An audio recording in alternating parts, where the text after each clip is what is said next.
So if, like me, you wanted to get a 3DS but you were just waiting for a redesign to come out because you thought the original design looked a bit crap.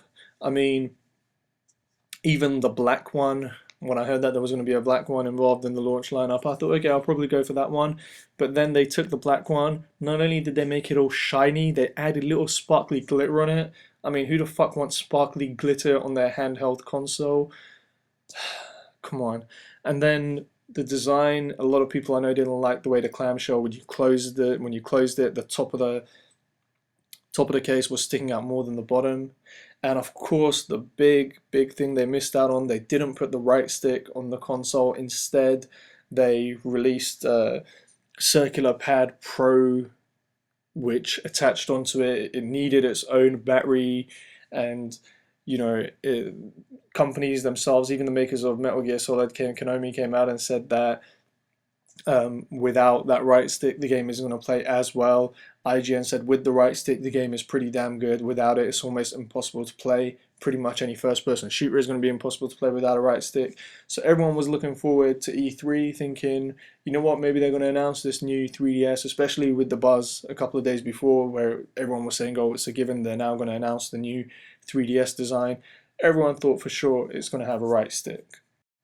And then E3 came around. About the most exciting thing on the night was the Mario game and the new Pokemon game.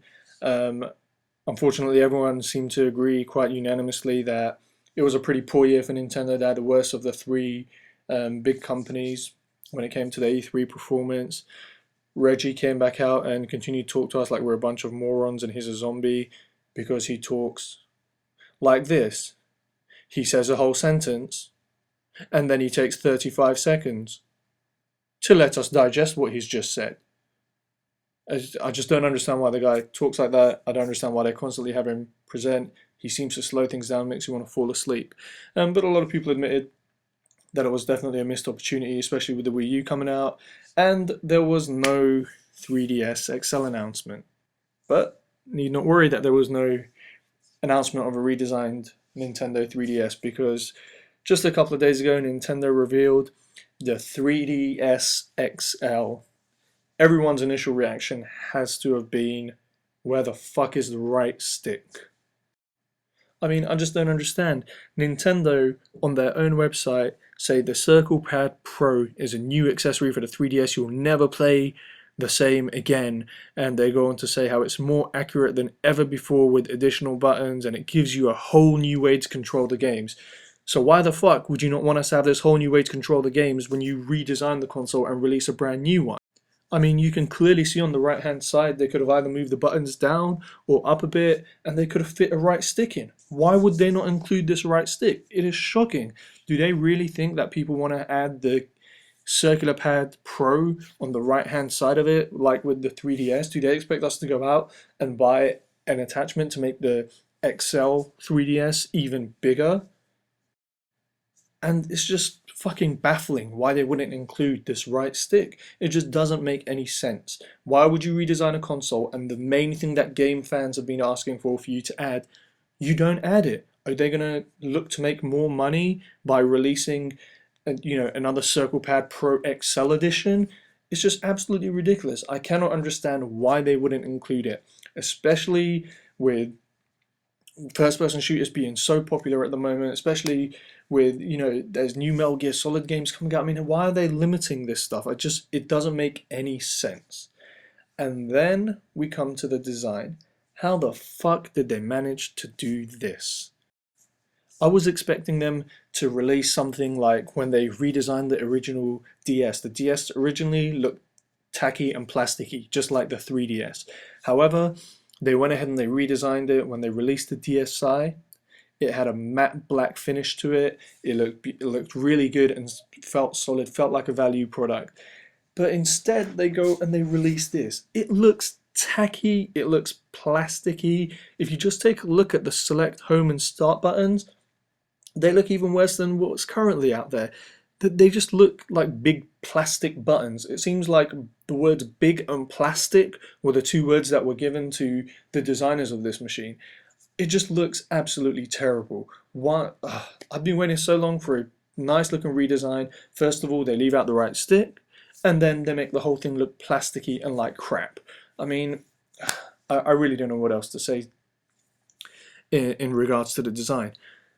Just when you think Nintendo, you've got a razor blade to your wrist, but you're like, you know what? Maybe the big screen will make up for it. Nintendo go ahead and grab the razor blade and run it across your wrist for you, because they go ahead and they say that it's coming out for £179.99 in the UK. Okay, not that bad. 179, it's doable, but it doesn't have an AC adapter. Now, the thinking behind this brilliant piece of fucking logic that Nintendo see is that you might already have a 3DS and you might want to use you can just go ahead and use the power adapter from that. Did it not occur to these idiots that if you already have a 3DS, that chances are you don't want a 3DS and a 3DS XL, that you'll probably want to sell your 3DS and upgrade to the 3DS XL? I assume that'll be the case for at least 80% of the 3DS owners, that they won't keep them both. Some people might give it to their little brother or whatever, but I'm sure a lot of people aren't going to keep them both. And who the hell is going to buy a 3DS off you in a second-hand market without a power adapter? So you have to go to the store and you have to pay £180 for this. If you want the Circle Pad Pro, that's another £20. If you want the official Nintendo power adapter, if you can get hold of one, that's another £15. So that brings it up to £215. It's just absolutely ridiculous.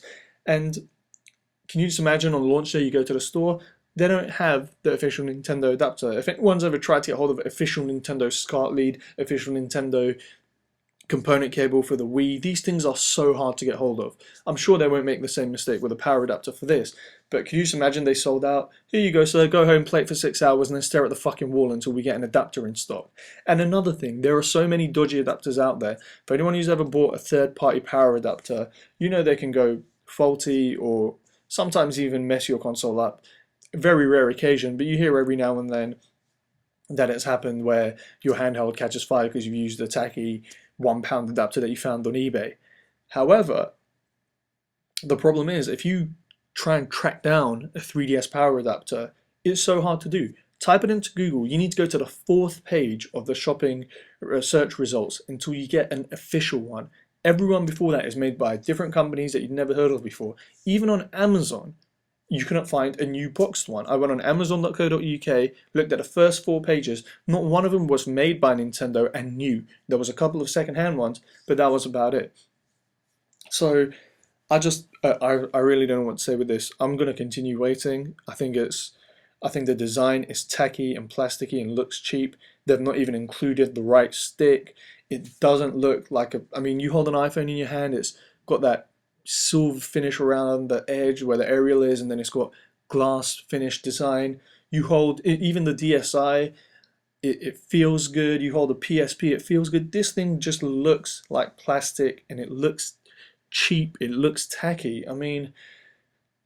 The screen, at least the screen resolution, well, it hasn't actually even been improved, it's the same. The only good thing to come from this is the battery life has improved.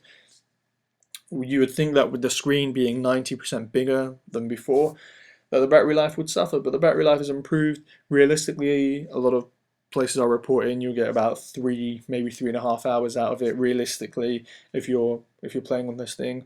So still not something that will carry over an Atlantic flight. But at the end of the day, this has just been a real big disappointment. Nintendo stock is at all-time low. They reported a financial loss this year, and to be honest with you, you can start to see why they seem to be going down the cheap and tacky and gimmicky route more and more each day. Last year's E3, the Wii U, 90% of people thought that the Wii U was just an additional controller for the current Wii. How do you release a new console and most people don't know that it's actually a new bloody console? It's pretty shocking to get this thing from Nintendo. At the end of the day, it's going to be a miss for me. I've looked online and I've looked at quite a few polls, and I only managed to find a couple which specifically did ask if people like the design more or less, or if people are actually even just happy with the design. And it seems on almost every poll it's about 70-30 split. 70% of people don't like the design. They think it looks cheap or plasticky, and about 30% of people like the design. Those people who like it just seem to be more pleased that they're getting a bigger screen as opposed to, the actual look of the thing. Yeah, looks wise, it's definitely going to be a miss. Of course, there is a bunch of great games coming out for the 3DS, such as the new Super Mario Brothers, which might be a reason to go out and buy one. But the original 3DS has already gone down in price. It's about £120 now. You can get one for in the UK. It's really hard to think what Nintendo are thinking these days. I was really looking forward to New Super Mario Brothers 2, playing it on the new design 3DS. I might still get the original 3DS to play the game, but I mean, Super Mario Brothers 2, Kim Cattrall. This menopausal old ass bitch is the person they get to promote the new Super Mario Brothers game, or to promote Super Mario Brothers games full stop. I mean, probably the same people who designed this are the same people who probably work in the same building as those people who thought Kim Cattrall would be the perfect person to promote Super Mario Brothers. It's impossible to think what's going through Nintendo's head these days, but they messed up again, and I'm not going to bother with this.